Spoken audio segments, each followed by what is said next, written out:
This is Writers on Film, the only podcast dedicated to books on cinema.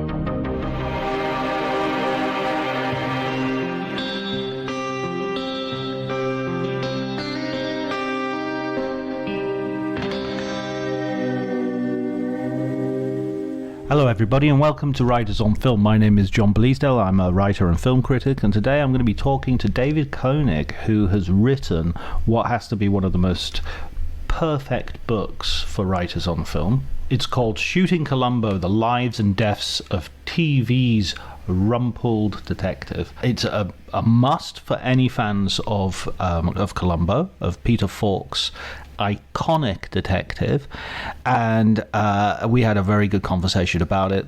If you enjoyed the episode, please remember to like, subscribe, and do all the things you can to spread the word. I really appreciate if you do that. If you want, you can follow me on Twitter at Dr. Jonty, DRJONTY. But before you do any of that, please just enjoy the conversation.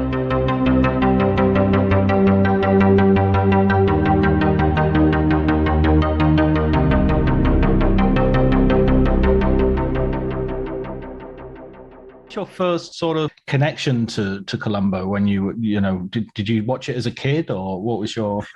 I did. I was a very small boy when it first started in the early 70s, but it became my mom's favorite TV show. So even though I was a small boy and it was kind of over my head, there was only one television set in the house back then, and every fourth Sunday it was on Columbo. The other 3 nights of the week she would watch Streets of San Francisco was her other favorite show.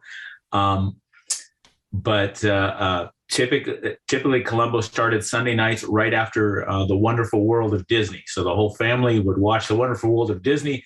Then most of the kids would go to bed and my parents would watch Columbo, and I would stick around and I was intrigued. And it was, even though I didn't understand everything that was happening, it was just that character was so interesting to me. And it took me a couple of years before I finally sort of got the show and understood it, but watched it my whole life. And it became one of my favorite television shows. So unique. Yeah, absolutely. I mean, I remember I think I've got a similar relationship to it, because I remember watching it as a kid in that, pre-streaming way that you've just described, the whole family sitting down to watch, the Rockford Files or Dukes of Hazzard, or whatever it was. But then as a sort of watching it, I think I went back to it as like a student, it was like one of those things that would be on in the afternoon. And being a student, right, you would be available in the afternoon to sit and watch it, and becoming much sort of more intrigued in a way that I never felt any urge to rewatch The Fall Guy or any of those other TV shows.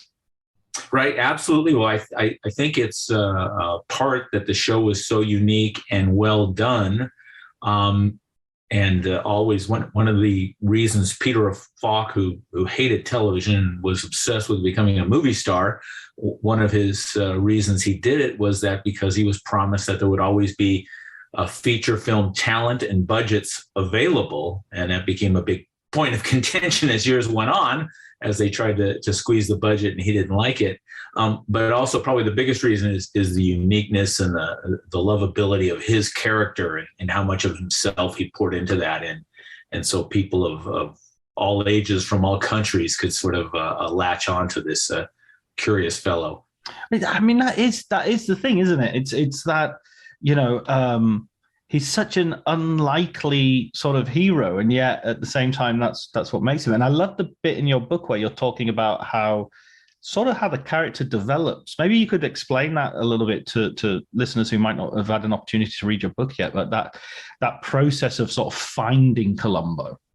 Yeah, absolutely, which is so interesting, because it started out, Columbo originated from a play called, in the early 60s, called Prescription Murder, by Levinson and Link, these two fellows who would become probably the best known mystery writers in television. And they wrote this play with a minor character of the detective who doesn't show up until it's halfway over. And he's just sort of this odd, curious fellow. He's originally conceived was supposed to be a very large stocky, imposing guy, your typical detective, and he mistakes him as a sort of a dumb oaf, as he's this just big detective, bumbling guy, and I'm the really smart killer, and I can trick him and move him around. But the detective is so persistent, eventually he breaks him down and cracks the case. And so when Peter Falk was cast in the pilot, Prescription Murder, he sort of stuck fairly close to that sort of plain, calm character. He was a smaller, we'll say cuddlier version, but still it was fairly close to as written. But when he agreed to do it as a regular series, he knew that had to become a much more engaging character, someone that was a little quirkier, that people would have interest in coming back week after week after week to watch. And his idea was to make Columbo Peter Falk, and all his idiosyncrasies he had in real life, and all the reasons people loved him and that he drove people crazy. He, show by show, episode by episode, would build those into the character of Columbo, so that by the end of season 1, you are basically watching Peter Falk, the detective, go toe to toe with these very clever murderers.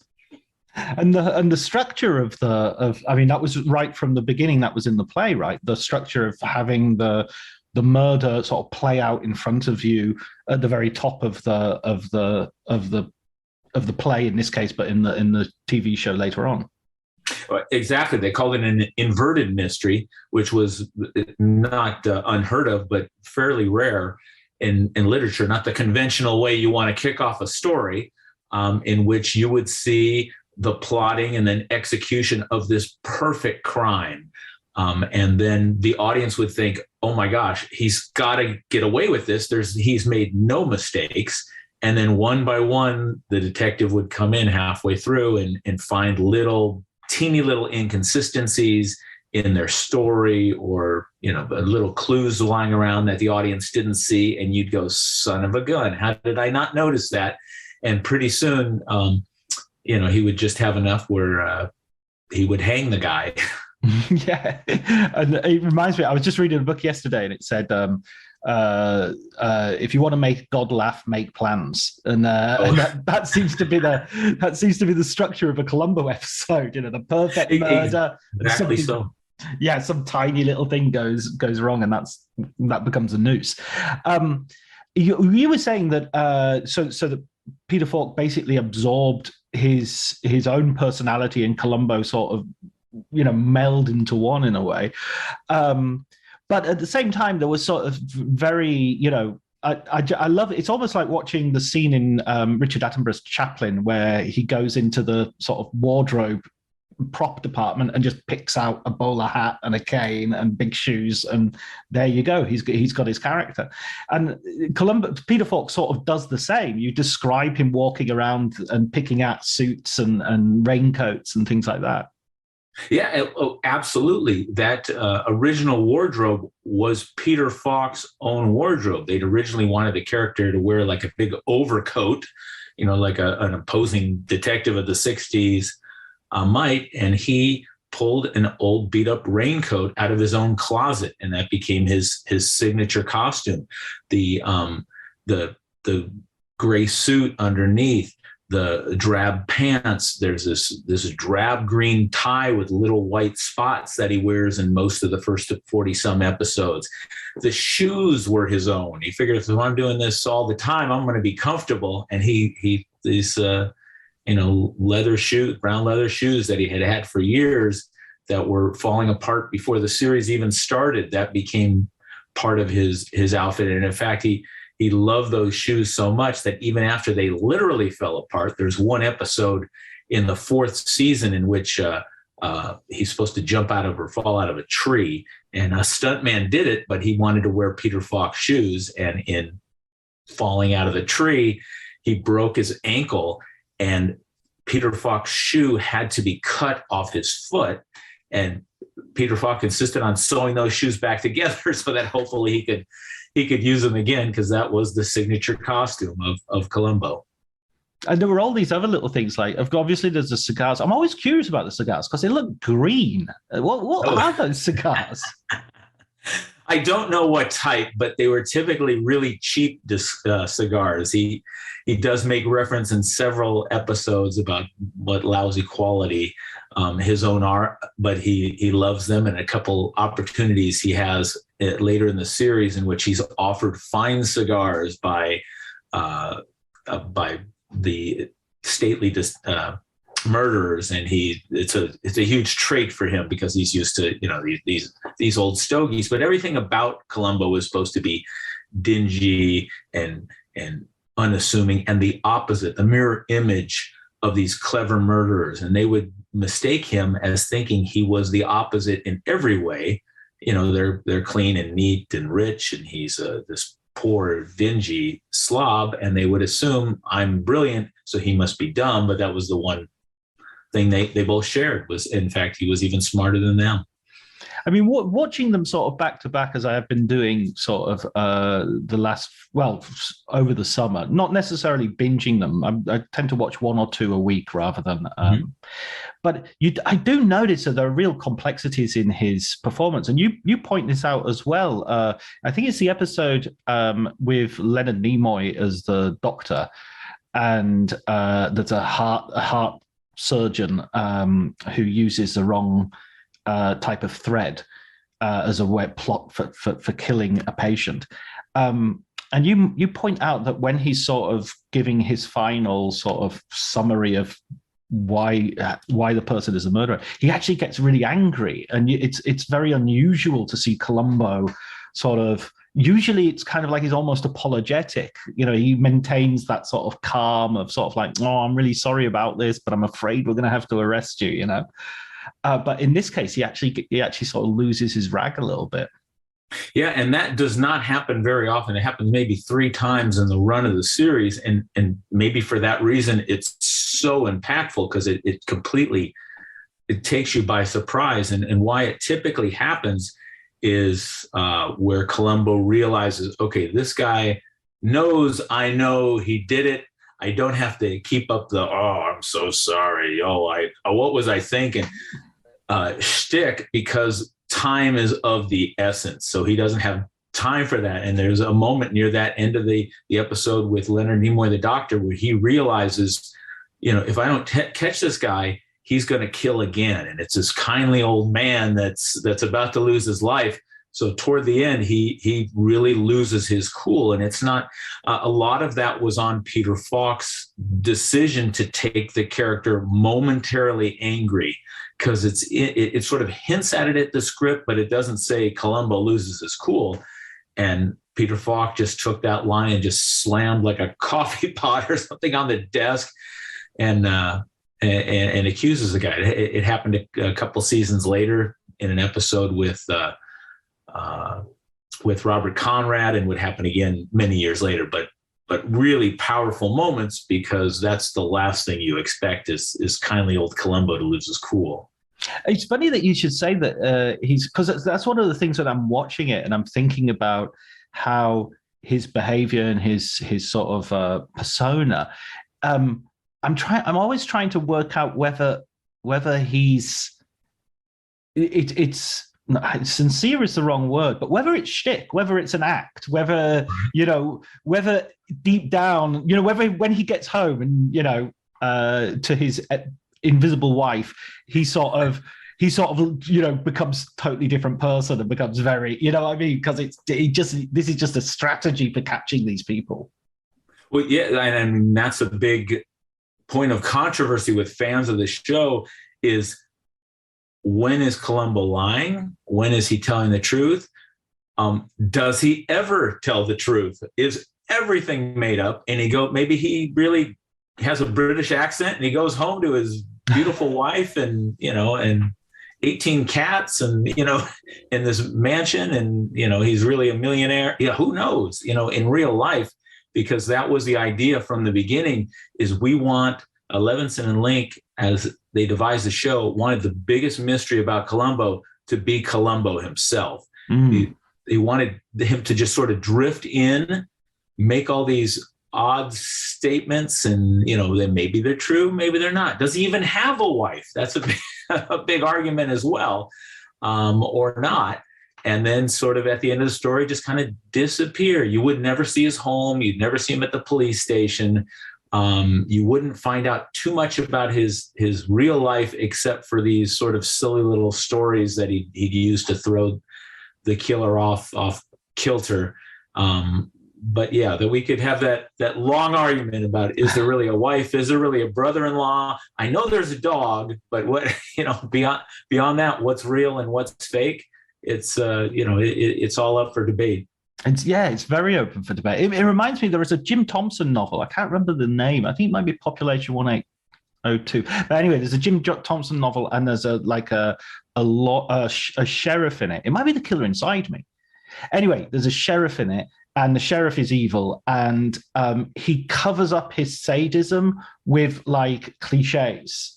Well, you know what they say, you can lead a horse to water, but you can't. And he knows that he's basically needling people with this sort of like good old boy sort of, persona. And when I watch Columbo, there's a little bit of me thinks, oh my gosh, I think he might be doing the same thing. He might just be torturing these people. Yeah, actually, that's a great point, because it's the same principle at play, in which at first, when they first hear these silly questions and disarming statements, it's sort of a very low bar. It's to take them, put them at ease, and make sure they feel as if they're not in any danger in any way. But after, there's always some point in the episode, and with a couple people it's early on, but usually it's about 2/3 of the way in, where they realize, doggone it, this this guy's on it, and will you please shut up? And there's even one point in one of the latter episodes where he comes back for, just one more thing. And the guy throws him out of the house. He's like, no more things. No, not one more thing. And he literally tosses him out of his house. That's so funny, because that's always the way I'm thinking when I'm watching it. You put yourself, because you've seen the murderer, you're kind of like, you're much more involved in the murder than you usually would be in this sort of show. So it's not exactly empathy, but it's you feel it's that Hitchcock thing that Hitchcock does in Marnie, where you want the burglar to succeed, you don't want the police or the witness to discover the burglary taking place. So I'm always just thinking, just run away. Just stop trying to answer his questions. Just run, Yeah, because the murderer's always trying to help Columbo, because he figures he has no chance of figuring out my perfect crime. And he doesn't have the advantage that we have. And we know Columbo is really sharp, and he's just playing cat and mouse with him. So we can't tell him, grab him by the lapels and say, stop helping him, close the door, don't let him in, pretend like you're not home. If you see him, run away. But they think, oh, well, he's this harmless guy, and they help hang themselves. Absolutely. And the thing about the series as well, and this is one thing that is hugely rewarding when you're rewatching it today, is just the quality of the co-stars, the quality of the people who are coming in and doing and the quality behind the camera. Of course, you've got Steve Bochco, who went on to do Hill Street Blues, NYPD Blue. Did he do the Rockford Files, or was that David Milch? I think it was David Milch, maybe. That was. It was the Sopranos guy, wasn't it? No, it was Stephen J. Cannell. Oh, right. Okay. Yeah, who also worked on Columbo. Everybody worked on Columbo. Okay. Did it become sort of a university for TV, for people working in TV? Well, it was more than that, because it was reserved for directors and producers who were very accomplished, who were willing to do it, but also for like the cream of the crop, the wonder kind kids who, the Steven Spielbergs and Boschkos and such, who they could tell were going to be really big things. Peter Fisher, everyone who went on to be huge after Columbo got their start there. Yeah, and I mean the Steven Spielberg episode is brilliantly directed. It is a miniature film. It's got no. It could easily be released as a feature. Yeah, which is interesting, because Peter Falk was initially against the idea. That was the second regular episode filmed. And he was like, wait, you told me we were going to get the best of the best, these accomplished cream of the crop directors and writers, and you're giving me this 24-year-old kid? You've got to be kidding me. And they're like, give him a chance, watch this. He's done a couple of shows in other series. Take a look. And he's like, okay, but I guess it's not that big a deal. The director doesn't really matter that much anyway. and as he's watching Steven Spielberg work, he's just becoming so fascinated by all his tricks and clever things he did, and how he treated the actors and everything, that Peter Falk, from the beginning to the end of that episode, went from having very little respect for directors to, by the end of the show, he wanted to direct an episode of Columbo. And that became the biggest point of contention, and massive fights and drag down brawls through the end of that first season, is because, inspired by Steven Spielberg, Peter Falk wanted to direct an episode of the show because Spielberg can do it. Boy, that looks fun. I want to give it a hand. Yeah, but I mean, he's kind of not got the temperament perhaps for TV direction, because he's so kind of indecisive. You talk about his work process and how indecisive he is, and how sort of slow he is about coming to decisions and things like that. 100%. And he found that out is when he finally, after 3 suspensions and many arguments and walkouts and sickouts, they finally let him direct an episode. And he discovered, I'm not really well suited for this. He did a pretty good job, but I mean, it just, everything about it went against how he liked to work, which, as you say, was very slow and deliberate and not sure, and had to do things over and over. Just one more take, just one more take, just one. If he was in charge of everything, he couldn't do that. Just one more take being his sort of just one more thing as a detective. It's sort of, it's right there. That's his behavior. I mean, it's also interesting because you say earlier that he wanted to sort of be a big movie star, but when he comes on Columbo, he's not a particularly established star. I mean, it's Columbo that makes him, isn't it? Right? Well, yes and no. Everybody knew who Peter Falk was. He was a very well-known film personality at that time, but he was known more as like a supporting character, like a character actor. He'd always play a mobster, or in comedies like a second banana, like in the Great Race with Jack Lemmon and Tony Curtis. So he was a very well-known film personality. Just he wanted to be a movie star. He wanted to be the lead, ideally, romantic roles, or the hero. And Columbo was sort of the first opportunity for him to be the hero, but it was this unconventional, kookier character, and it was on television. Nowadays, much of the best entertainment is on television. But back then, in the 60s, when we saw the first of Columbo, it was, Gilligan's Island and Green Acres, and that was television, or how people viewed it. That's where you go to watch Batman and the Munsters. If you're doing legitimate work, you're at the movie. So it just, people naturally look down on it.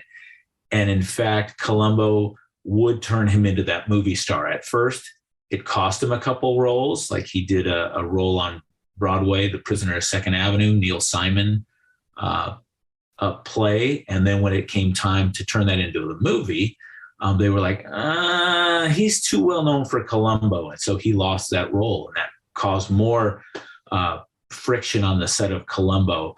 But eventually he started getting those lead roles to where he did become the movie star that he always wanted to be. And unfortunately lost Columbo momentarily because of it.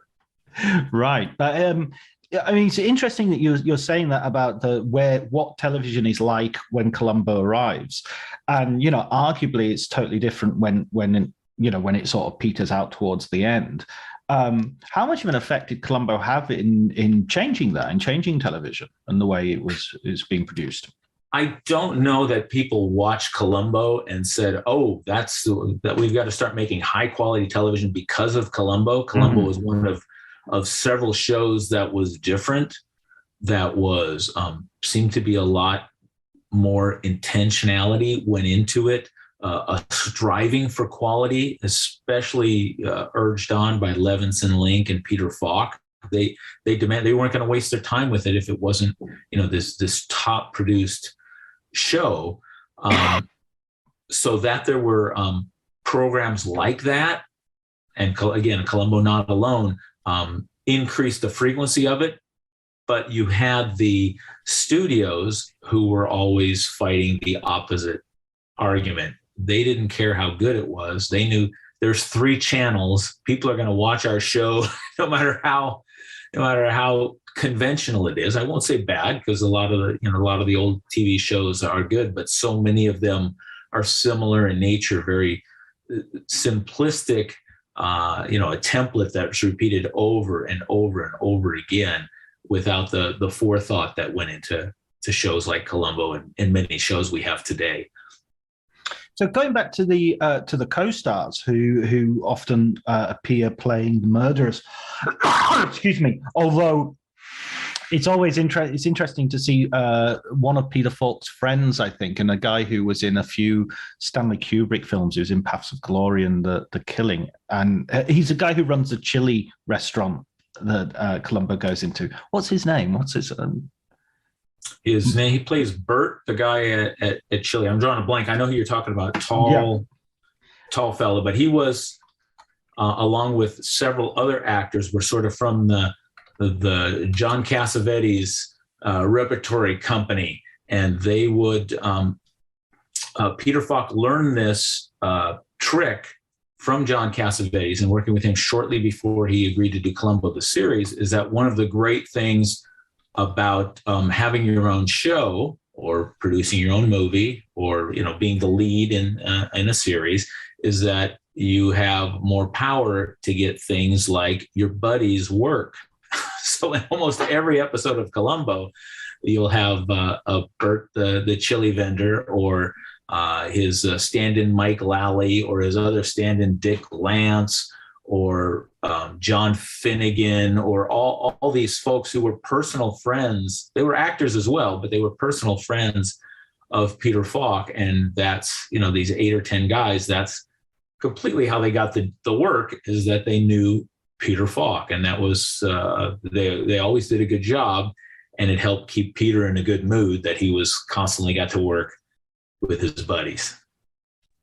Timothy Carey is the name. Yes, Timothy Carey. Yes, exactly. Right. Exactly right. Yes, this big sort of almost Frankenstein-looking deadpan face, but a terrific actor who appeared in a couple of Columbos. Yeah, absolutely. And then you have the sort of the as I was saying, the sort of the lead in a way, because I think the murderer is kind of probably on screen more than Columbo is, because usually you have a 10-15 minute prologue in which before even Columbo enters. Who are your favorite of those actors who come in? Well, the one who I think just epitomizes it, does the best for me at least, is Jack Cassidy. I mean, he is just so. He was in Murder by the Book, the episode with Steven Spielberg, in which he plays the author who murders his book writing partner, who's had all the talent. But he just is this perfect opposite of Columbo. It's like black and white, and he's the white with his platinum hair and his nice teeth and his smooth, smarmy nature. He's so self-confident and so arrogant, and just all the qualities of Columbo. He is the opposite, the flip side. So he'd appear 3 times in 3 different episodes, and I love them all. He's just the perfect. And many of them, Leonard Nimoy was terrific. Donald Pleasance. Yes. One appearance in which he's the wine connoisseur, in which he was the first sort of sympathetic villain of Columbo, who didn't really want to kill his brother, but his brother was going to take away the one thing that he loved in life, which his winery, and his brother was so mean. So you sort of identify with him. And toward the end, Donald Pleasant's like, okay, take me away, but can we have a glass of wine first? And they become sort of friends at the end, which, Columbo had never done before. And that inspired a whole rash of episodes with Johnny Cash and Mel Ferrer and others, where sort of Columbo befriends, and reluctantly arrests them at the end. Yeah, it kind of plays into he's such a curious character in the sense that his curiosity is very much core of his personality. So that when he finds something that's really interesting that the murderer does, so loving wine, he sort of dives into it and becomes almost a bit of a wine bore, with Donald Pleasance. And absolutely, and it also helps in his solving the case, because the more he can find out about their area of expertise and what the mystery revolves around, the better chance he has of solving it.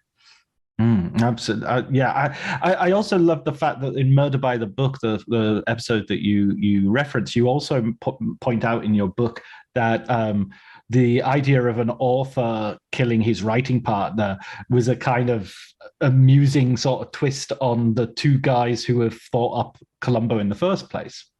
Yeah, because even though Levinson and Link produced that episode and were in charge of it, that initial idea was not theirs. It was a friend of theirs, a famous film director named Larry Cohen, who sort of a cult film director. He was sort of bumming around the studio and he was personal friends with them.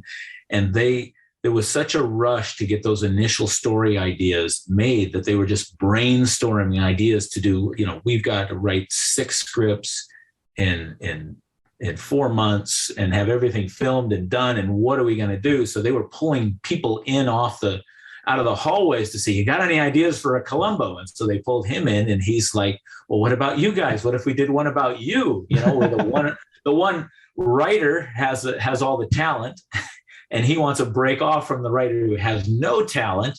And so the other guy doesn't like that and kills him. And they're like, oh my gosh, yeah, that's really good. And once that got around in the studio, the joke became, well, which one is the one that has no talent who wants to kill the other guy? And that went on for weeks with them being teased about that. You quote a great story of Larry Cohen, I think in London, walking around a park with like a portable recorder and recording just how you could kill somebody. Oh, you could kill somebody like this, you could kill somebody like that, and that becomes 5 or 6 episodes that he throws out. Yeah, well, exactly. Well, that's what he did, and they paid him. One year they paid him 6 figures. He said, I don't have time to write anything, but I could think stuff up. And I'm headed to London on vacation for weeks on end. I can't write a Columbo, but I'll, think up some ideas. And so they paid him 6 figures to just walk around for a couple hours here and there and just throwing ideas off the top of his head. And he submitted over 20 ideas for story ideas, several of which did become episodes of, well, what if it's a musical conductor? Well, what if it's a magician? Well, what if it's and what sort of natural plot could come out of that job description? And so, I mean, when you're getting some of these character actors who are coming in, and you get John Cassavetes, for instance, coming in and as a conductor, and of course, at the same time, Falk is probably has his most fruitful creative partnership in movies with Cassavetes. It's making his best, arguably his best films. Maybe Elaine May's Nicky and Mikey can certainly stand up. It always feels like the best Cassavetes film Cassavetes never made, which is not to take anything away from Elaine May. I think it's a superb film. So he's kind of learning from Cassavetes and people like that as well, isn't he? He's not just, he's going away and having this film career, then he's coming back to Columbo and sort of thinking, how could I use some of those lessons with my character and with the direction of Columbo? Absolutely, because he was always a naturally indecisive person, but working sort of that improvisational, almost sort of working environment that Cassavetes and Elaine May would work with greatly inspired Peter Falk, and also them encouraging him to put a lot of himself into the character. That all came from, the idea for that came from his work with those two people. So that became his natural working environment. He chafed at that the very first time they worked together. But in time, he grew to embrace it, and it slowed him down even slower, to where that first season it took, they were supposed to finish each episode in 10 working days, 10 shooting days. And he was always pushing it to the end. A couple of them went to 11, which was not good when you had no time to spare. I think one episode even went to 12 days. But by the sixth season, there was an episode that, in fact, one of the reasons is that he invited Elaine May to help work on it.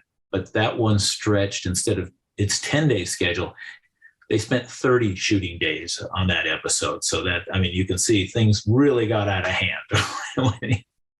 I mean, part of that was him as well. He didn't really learn the script until the last minute, and it's a weird combination, having that improvisation and a murder plot, which has to be sort of, by its very nature, has to be work like clockwork, really.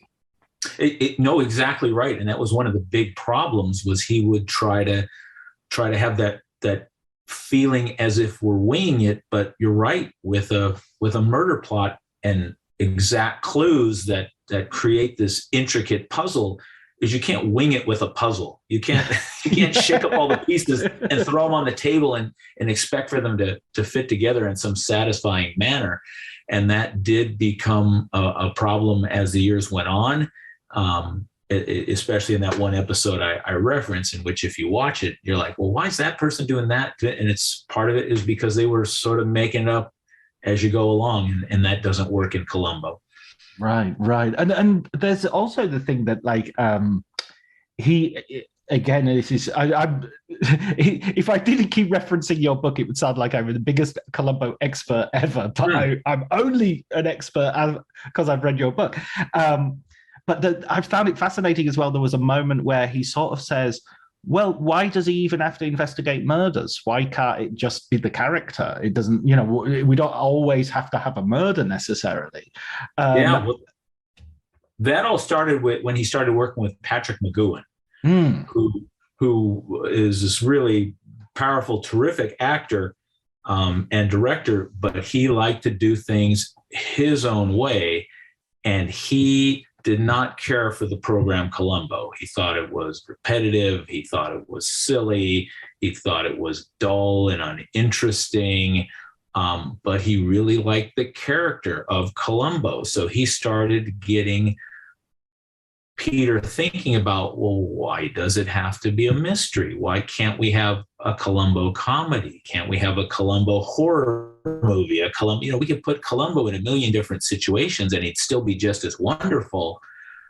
Why does he always have to be in this Agatha Christie story? That's sort of silly. So he kept getting Peter to try and think outside the box, which for me was a big mistake, because the more, and they ended up working together in about a half dozen different episodes. And especially later on, as Patrick McGoohan and Peter Falk started getting more personal control over the show, they could build more of their preferences in, which was highlighting the quirks of Columbo at the expense of the mystery portion of the show.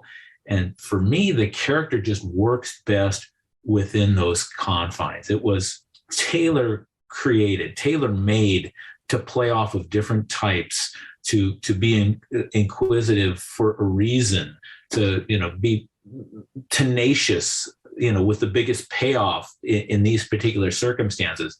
And you lose so much of the effectiveness if you put him in a totally different type of story. Yeah, you've still got that amusing character, but you're not utilizing all his superpowers if he's not being able to play off them in the proper circumstances. Yeah, it's even when I like the episode when he goes to London, but even that feels a little bit, the fish out of water aspect of it. You sort of think, it still feels like, somebody in the writer's room just throwing that out as an idea of, let's shake things up, let's send him on holiday to Spain, rather than, there's a novelty aspect to it that isn't really organic, I don't think.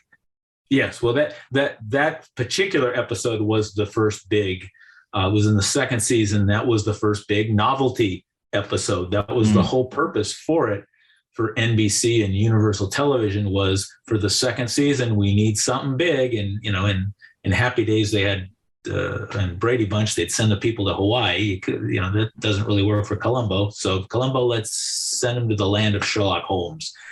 And that was, it was a promotional stunt is why they had that. And I remember as a little kid visiting the Universal Studios tour theme park, and they had a massive display of, watch this fall as Columbo goes to London. It was a huge promotion at the time. Would that have anything to do as well with Columbo being popular outside of the US? I mean, I'm from England, so I watched it in England, and he was a very popular character in England. Was that also sort of a nod to his international appeal, perhaps? Yeah. Oh, absolutely as well. It was probably very, this being in the planning stages just after the first season, he hadn't really taken over the world quite to the extent that he would, but they could tell he was becoming extremely popular globally. And NBC was always encouraging them, whenever we can take him out of LA, the better. And 2 seasons later, they would take Columbo to Mexico. And 2 seasons after that, there were plans to take Columbo to Japan. And they actually, the writer and the producer actually flew out to Japan to scout out sites and try to fine tune what the story would be. And so if they had their druthers, they would have taken Peter Falk around the world, solving mystery at every stop. You talked about him getting popular, sort of not necessarily immediately after the first season, but it growing and growing with what do you think accounts for that popularity? Because it's sort of looking back, I see it and I'm really enjoying it. I'm enjoying rewatching it, but it is strange television. It's strange to watch. It's a strange character. It's not Starsky and Hutch. It's not, The Streets of San Francisco with Michael Douglas. Yeah, and I think you just described probably the main reason why it is because it's strange and different and not some American cliche of cop show. It's something unique, something different, and I'll always believe the greatest reason for its success was just the innate lovability of Peter Falk. I mean, just as he is on that show is how he was in real life. And even though he would drive all his friends and colleagues and wives crazy, they, at the end of the day, they all just loved him because they knew he was a good person who was just trying to do his best. And he was real smart and real funny and just a blast to be around. But he'd drive them all a little crazy. And that's the show. And it's just, I think people mostly want to hang out with that guy, and the killing gives us an excuse to hang out with that guy. Yeah, that's why we like him having his dog or having his bowl of chili, or just getting to know his idiosyncrasies. It's because as you say, you get this chance to spend some time with him. And even his car, he's got that great car that you mentioned as well. Yeah, the Peugeot, which that was he picked that one out off the Universal lot, and he and Levinson and Link, when they were planning the show, had many, many disagreements and arguments, and they're like, well, let's let him pick the car. I mean, that's something we don't have. Let's save our ammunition for another day. And so they're going like, well, what about this one? Well, what about this one? Well, what do you drive this? And he sees that one at the far end, and he goes, that's the car. And they're like, you've got to be kidding. This little French thing, what? Why would a Los Angeles homicide detective be driving that? And it's a very rare car. And he just thought it was another cool little thing that would be very Columbo-ish. And in fact, he was right. The dog, this car, the raincoat, the car, all these things that anybody could see a picture of them, and your first thought would be Columbo. Yeah. And you mentioned Los Angeles there. I mean, it's a very specific Los Angeles. I mean, like, it's more a Chandler-esque Los Angeles than it is a 1960s, 70s Los Angeles, right?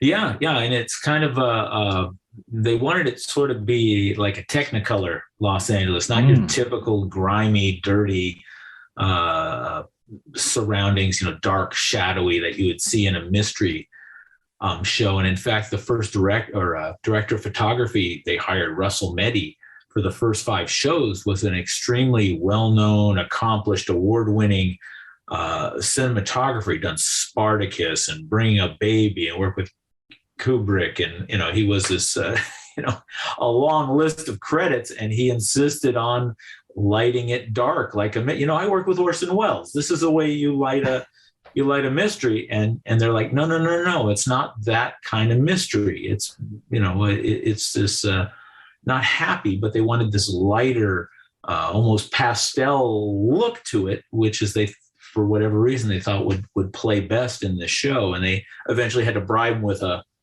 box of Havana cigars before he'd agree to light the show they wanted to. But yeah, the play was originally set in New York, and it was the idea of Universal that no, let's change this to Los Angeles, and it'll be this sort of lighter, brighter atmosphere, and a lot easier to shoot, because then we can go all over to these mansions, which a little harder to access in New York. But there's Beverly Hills there, and there's Bel Air there. That could keep us plenty of stately homes and scenes of the crime. I mean, that's what also makes it strange that he's this Los Angeles homicide detective. Because I've been to Los Angeles, right? And I've never wanted to wear a raincoat and a suit. It's just not the climate. I mean, he does look more like a New York detective who just hasn't got the memo about what the climate is like. That's exactly right. And I think that's, again, another reason why it plays so well is everything about him, the from the raincoat to the car and so on, is the opposite of what you'd expect in his surroundings. Yeah, and you made the reference earlier to the fact that this is sort of like a high level. All the murderers are kind of rich and frequently, with some exceptions, kind of obnoxious as well, so that you sort of glory in their downfall. Yeah, and that was the idea. And in fact, they actually had to make 2 pilots, and in the second pilot, they had a somewhat sympathetic killer, and they didn't think that played as well. Their first female, and so they made a vow from now on, we have to hate all our murderers, and that rule didn't last long, a couple of seasons. But they just thought that was more effective to have somebody you could root against while you were having somebody you could root for. That was much more satisfying that when they were brought down from their pedestal. Yeah, absolutely. And there's just so many great ones. You have Roddy McDowell in one of the early ones, I remember, and Martin Sheen's in one, and you've got all these. They're not necessarily. It's Martin Sheen, maybe not the murderer, but he's the right. He's the victim. Yeah, exactly. Yes, yeah. And it's Martin Sheen before he's famous. I mean, that's the other thing, is because you've got lots of people who are sort of famous now, but weren't particularly famous. Spielberg is exactly that. But then you've also got people like Vincent Price. And I mean, one of the people you mentioned who I don't think actually ended up, but was on their wish list, was Orson Welles, right? Right, yeah. And that was going to be for a episode in which the magician is the killer. The part ended up going to Jack Cassidy, who was willing to do the job for half the price that Orson Welles wanted. But Orson Welles was an accomplished amateur magician, so that seemed like a natural thought to have him. So he was the top of the list to do that show, and that unfortunately never happened. But Jack Cassidy filled in ably. Yeah, he would have been brilliant though. That Orson Welles, he could command a scene. Yes. It would have been great to see them play off of each other. Right, exactly, as well. Two actors who, weirdly, I think would have gone well together because they're both kind of instinctive and kind of big, Yeah, and that was, in fact, the actor who most enjoyed seemingly working with Peter Falk was Robert Culp, who just loved to work the same way Peter Falk did, which was to take a line and then let's try that with a couple different words, instead of that. Okay, let's try that with different inflections. Let's play. I'm going to throw you a line and you're not going to quite be ready for it. And they both loved working like that. And so they ended up working together 4 times. it was just it clicked so well. Were there any co-stars that he really didn't get on well with, or there was a bust up? Yeah, there were. Mostly, he realized he was the head of the house, and these were his guests. The guest stars were coming into his house, so that he, wanted to make sure they had a good experience. It was a reflection on him. So it's not like he invited folks onto his show and then gave them a hard time. But there were stars over the years who sort of chafed against the way he worked. Who didn't exactly, sync with that method of working. They wanted to learn their lines, deliver them as written, and move on to their next job. And he wanted to play with them and milk them and toy them and experiment. And so there were some, I know in the first season, he did a show with Eddie Albert and Suzanne Plachette, who were really looking. Suzanne Plachette was a personal friend of his. And Eddie Albert was somebody who'd heard of, had never had a chance to work with Peter Falk, and was really looking forward to that. And then it became such a difficult experience that by the end they're like, never doing that again. that was not my cup of tea. And then there were others that like Dick Van Dyke, who had a good experience, and they were friendly with him, but they just didn't. Just the dynamics of it was not there, not the way they like to work. Right. It just didn't click. And you said earlier that, Peter Falk's this really nice guy, and you really get the feeling from this book, you really get the feeling of his personality and his warmth. But as he becomes more famous, as the series go on, his demands get a little bit more, and he has this brinkmanship before signing for the new season of kind of like always pressuring the studio and the TV company that he might be leaving, this might be his last one, he might not come back, and that kind of ends up being sort of damaging to the series as it goes forward, right? It does, and part of that was, it's a great term, brinkmanship. I wish I would have included that in the book, because that describes it perfectly. Is he wanted, his main desire was to make the show as great as possible, and he knew he had captured lightning in a bottle, and he wanted to ride that. As he thought, first of all, he should be compensated. He's got one of the top shows on television, and he only did, a half dozen episodes a year. He really should be highly compensated for that. And Universal was like, well, you're just a television show, and you're just one of the actors, and you're, that's, they didn't understand, or at least were not willing to compensate him for his value to it. And as well, they were making television shows, of which they made 30 series a year. So they were cranking them out. And, if you're not going to work cheap and fast, I'll find somebody else who is. And that's not the way Peter Falk wanted to do it. So it was just this constant fight over part money, but primarily over control and what type of show it would be. And Peter Falk, to his praise and detriment, was always fighting for better writers and directors and co-stars, and he didn't always have the best judgment. A lot of his work with they brought Elaine May into work on two of the shows, who's a tremendously talented director and writer, and has done brilliant work.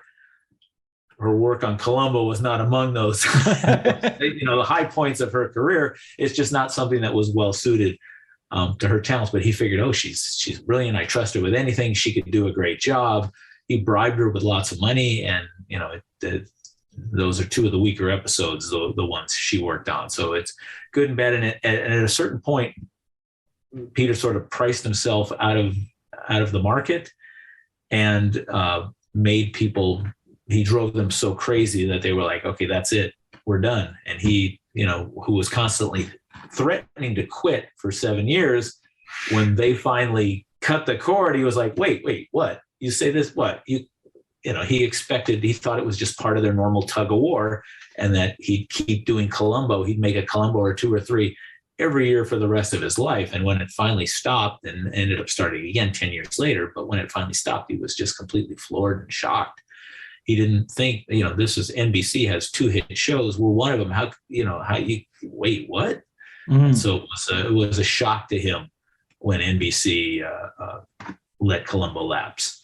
Yeah, and I mean, is that as we're going on? I'm on. I think I'm on season 4 at the moment, so I haven't got into the later Columbos, and I don't have much memory of them. The ones that I'm watching sort of are very, very familiar, so I don't have much memory of him as a sort of old Columbo. Is there any point at which it sort of jumps the shark, or is the fact that they cut the cord sort of prevents that from happening? Well, you could. I guess that would be personal preference. You could tell in the later that made the show for 7 seasons, then NBC was done, and so it sat for 10 years, and then ABC brought the show back. Originally 6 episodes a year, and then it ended up being 1 or 2 episodes every year or 2 or 3. Just sort of specials. And those first 7 years were just brilliant all the way through. You can tell there's a clunker every so often, and as the 7 seasons went on, the clunkers became a little more frequent. But then when they brought the show back, the clunkers became a lot more frequent. And so, jump the shark, I don't know. Some people would argue that if your reason for watching Columbo is I want the best made, sharpest written, brilliant story ever, that one's good. That one I reject, and there was a lot of rejects at the end. But if you were somebody like me who was just happy to have more Columbo, any day with Columbo is a good day. I'm just thankful for all the episodes that we're lucky enough to get, even if some of them aren't as good as some of the high points.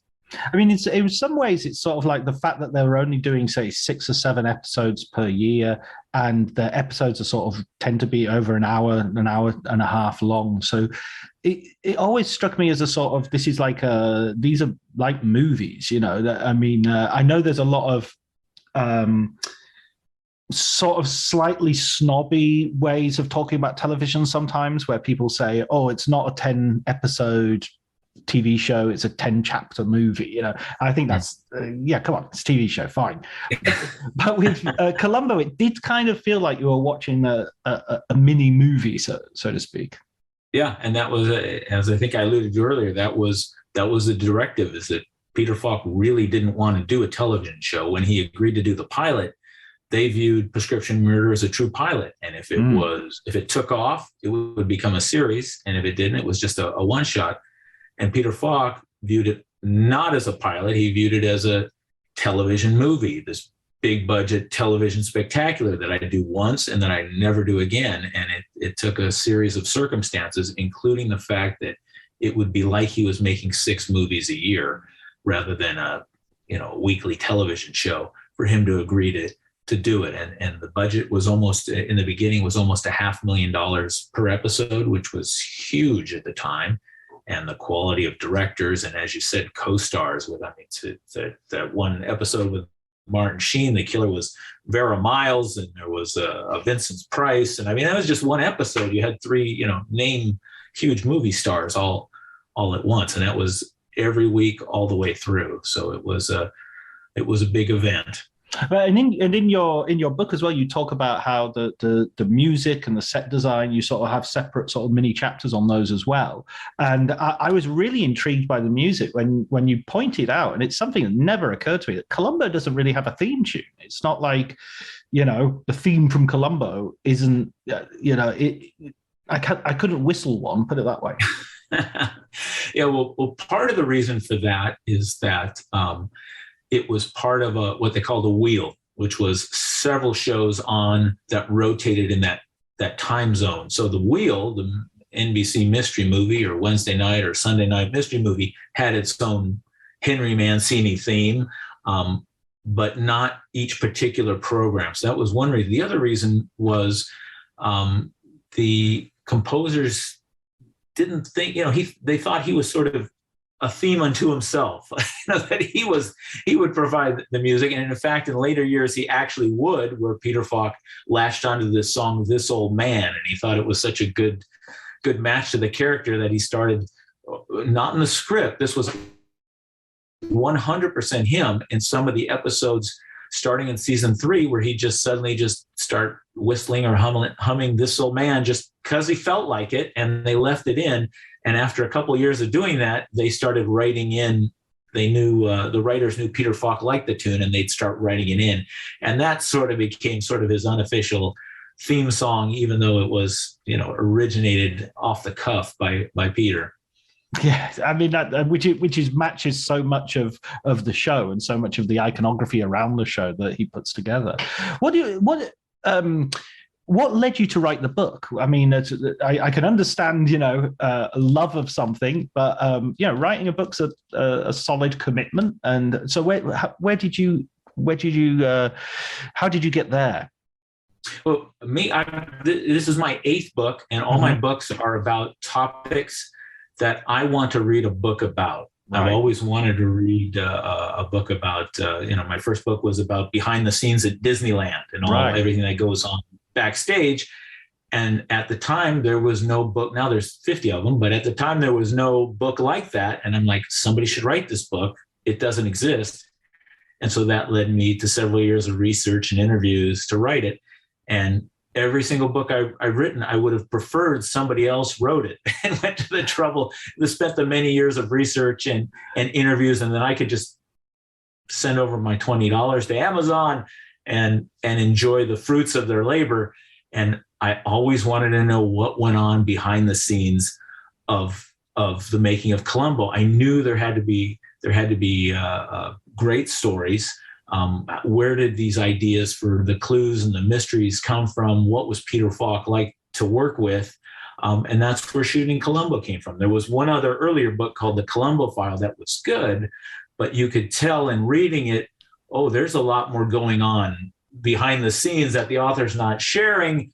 What is it? What was it really like back there? And that's what led me to the book, was intense curiosity about knowing the truth about the making of this great favorite show. I think it's so fascinating as well when you have something which is almost like the furniture in your mind. It's like something I've always lived with Columbo, like I've always lived with the Beverly Hillbillies or something like that. Yeah. And so to just sort of suddenly stop for a moment and pay attention to it and go, wait a minute, how odd is that show? And how strange is it that has such a lifespan as well? Yeah, agreed, and that was the reason behind it. Do you think? What do you look at in terms of its legacy? Is it something which just exists on its own, or do you look at other things that came afterwards, or even later on at the same time, and think that wouldn't have happened if Columbo hadn't happened? Well, it certainly spawned a number of not quite copycats, but was sort of quirky detectives, right? Cannon and Banachek, and probably the most successful, well-known example in the early days was Kojak, which was intentionally devised to be the flip side of Columbo. Columbo is sloppy and got all this scraggly hair, and he's sucking a cigar, and our guy will be clean shaven and obsessed with cleanliness, and he'll be sucking a lollipop, and he'll be underplayed and he'll be overplayed. And many other of those sort of interesting, the Rockford Files, unique detective characters. So it started that and it continues with, it was direct ancestor of Monk, and I'm sure many other shows that survive today. But that I think is the most direct line I can draw. Coincidentally, I got an email from Tony Shalhoub today. I can say no more, but that's an interesting. All right. Well, I look forward to your next show. No, I wish. I don't think he's going to come on. But I just love Tony Shalhoub. I love him in Barton Fink. He has one of the best lines of any movie ever, where he says he tells Barton Fink if he wants to talk to someone about writing movies, he was a meter writer. Throw a rock in here and you'll hit one. And then he stops and turns around and goes, throw it hard, think, throw it hard. And that's my... And you're based in California, right? I am. I'm in California, exactly. Not far from Los Angeles in the mansions. Right. So have you gone on your sort of location visits of various? Oh yeah.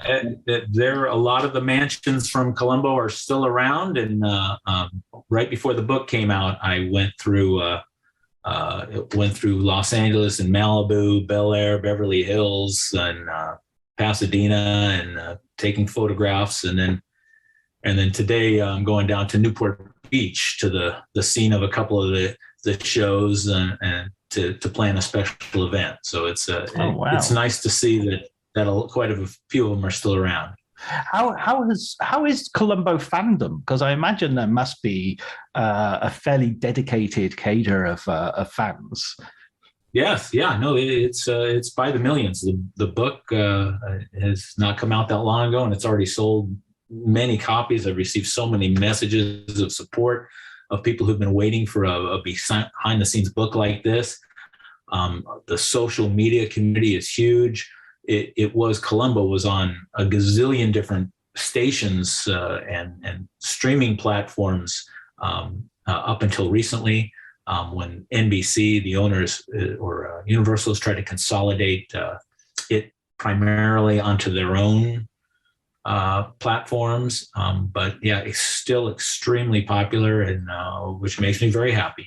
Yeah. I mean, I think there was an idea in the years that Columbo was being filmed, 1970s, 60s, 70s, that you have like, I remember the BBC were using the original film of their programs and reusing them, just like taping over, historic programs. There's so many things that were lost, maybe a bit earlier, maybe 50s and 60s. This was more, but it is remarkable that there's so much from those years that we do revisit that has that quality.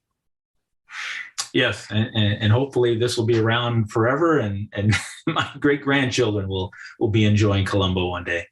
What's your favorite episode? My favorite episode, probably the two I enjoy the most are the Donald Pleasance episode, Any Old Port in a Storm. I just love the dynamic between the two, and the Jack Cassidy Magician episode, Now You See 'Em, which is just just over the top fun. Those are my two favorites. Right. I mean, there's so much to loving Columbo, because you do have Peter Falk and you do have the thriller aspect, but of course you do also have a lot of comedy in there. Yes, yeah, and most of it flows out of his personality. Quite a few. They would start writing more comedy in as the seasons progressed, once they knew what they had to play with. But in the early seasons in particular, just so much of that is off the cuff from Peter, just Peter being Peter, and going off on tangents and detours of things that weren't on the script to draw personality out of. I love that there's an episode where he goes to the tailor to have a suit made, and because it's a clue he's trying to look up, it's not, but his conversation with the tailor is just like a comedy skit. It's just he has to have it for Saturday because he's going with his wife to the Legion for a dinner, and they're going to have bingo and stuff like that, and it's just absolutely beautifully played, and the guy who plays the tailor is just absolutely wonderful as well. I just have one last question. One more thing? Yeah, one more thing. Oh, damn it. I ruined my line. Cut that back. Yeah, rewind. Oh, David, one more thing. Yeah. We're recommending film books throughout this podcast series. So have you got a favorite film book or film books that you would like to recommend to our listeners? I do. My favorite book is one I've read over and over again, and it's part because it's about my favorite film stars, but also part because to me, it's just so fun to read. And to me, if you're writing a book about, say, horror movies, that book should be a little scary. It should, and if you're writing about comedians, it should be a funny, fun book. And it's a book about the Marx Brothers. It's called Groucho, Harpo, Chico, and Sometimes Zeppo by Joe Adamson, which is one of the first film books I read when I was young. And it's just, if you like the Marx Brothers, it's just fun all the way through, while incorporating a huge amount of behind the scenes information, and one that got me started along the way of being interested in taking films and televisions programs and theme parks and looking behind the scenes and telling their story that people didn't know before. Yeah, I've got to look up your Disneyland book, because that sounds really fascinating as a subject as well. And it is. I've been to Disneyland. I went to Disneyland, and I was we went with our kids, and I was kind of reluctant. It was some friends who were saying, "No, you've got to go. And I was like, "Oh, I'll bring a book. I'm not going to really enjoy this." And then, midnight was there, and I was like, "No, I don't want to go home. I want to have another go. No, they're closing now. You have to go home." So yes. Wonderful. Well, thank you so much, David. I really appreciate you taking the time to talk to me about a subject. And this book, I'm not surprised that it's doing really well, because in the fan community, because I think there are a lot of fans out there, and there are a lot of people. Do you think there was one time somebody did a little mock-up of, I think it was Mark Ruffalo, from a shot from the Zodiac Killer film? So he was in his 70s garb in a 70s style car, and they just put the Columbo sort of title under, and I was just thinking, oh God, yeah, I wouldn't mind seeing Mark Ruffalo sort of do a Columbo, or an Oscar Isaac do a Columbo. There's a few actors. Michael Shannon, he'd make a good Columbo. Is there anyone who you think they could bring the character back, or is it has to be Peter Falk, so just forget about it, go and do something new? Yeah, well, it will be difficult, because it's like, how much do you try to do a caricature of Peter Falk, and how much do you make it original? And both of those options are probably no win. It's a very difficult thing to pull off, because you'll always be compared to what you're trying to do, or what you purposely avoided doing. So it would be certainly not impossible, and it's something I know will come one day. Universal, for many years and continuing to this day, is working on ideas on how to bring the show back, how to reboot it somehow, and which direction, how do we change it up and make it relevant and yet still tied to, so it's still Columbo. It's going through a lot of litigation with the estate of Levinson and Lake right now, so I think that must be resolved before a reboot ever comes. But eventually, everything else has been remade. Eventually, it will be. Yeah. And I look forward to the arguments that will flow through. The discourse. We've had Magnum, and we've had Hawaii Five-0, and we've had a load of those, and I don't think any of them have been particularly successful. I might be mistaken. They might have all, Yeah. But it's hard to think of any that have sort of equaled or surpassed the original. Right. Brilliant, David. Thank you so much for talking to me. I really appreciate it. Thank you, John. Take care.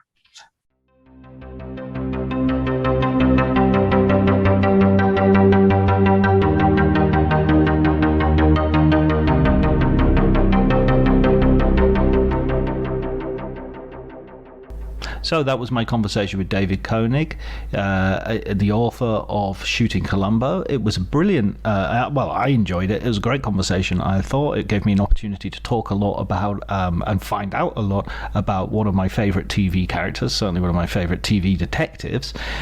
His recommended book was Groucho, Harpo, Chico, and Sometimes Zeppo, A History of the Marx Brothers by Joe Adamson. I'm going to put that on my reading list. If we haven't had that one, that's not been recommended before. So apologies for having a little bit of a uneven sort of schedule in terms of putting episodes out. This has been because, as you will already know from previous podcasts, that was because of a very hectic festival season, which went Locarno, Sarajevo, and Venice one after the other in close proximity. Hopefully things are going to be getting back to normal now. We've got some guests lined up. I've got some guests lined up, and I'll be putting out episodes at the usual time on a weekly basis. But it's been a lot of fun, and I will also be putting out a live episode from Venice, which I just need to put together in time as an episode. So I'm going to put that out a little bit later on this month. Hopefully you're enjoying the podcasts. Hopefully you've if you've been missing them, you've been going back and listening to some of the older ones. That's always a good fun thing to do. If you have any suggestions for guests, by the way, by all means send me an email. It's drjohnty@gmail.com, but it's DRJOHNTY, so it's a little bit different from my Twitter handle. All that's left is for me to thank Elliot Atkins for the music and Ali Harwood for the art. And thank you, dear listeners, for listening to Writers on Film.